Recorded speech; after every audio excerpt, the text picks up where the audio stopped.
Hello guys, welcome back to the channel. In this today's video, I'm going to show you how we can see someone else's message, but they will not know if we have opened their messages, especially on Android phone. Okay, let's get into it. Here I have opened my Android phone, and if we want to see someone else's message without them knowing, we can use the notification panel. I'm going to go to my notification panel, and this is my notification panel. As you can see, I got some messages from some application.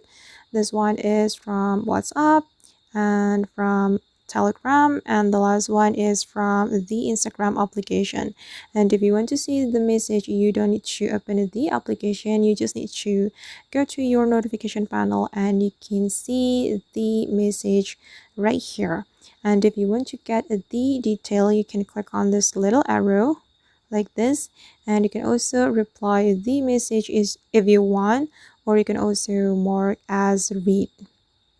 And I guess that's how we can see someone else's message without them knowing.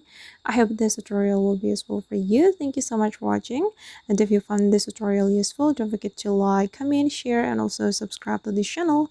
See you in the next video.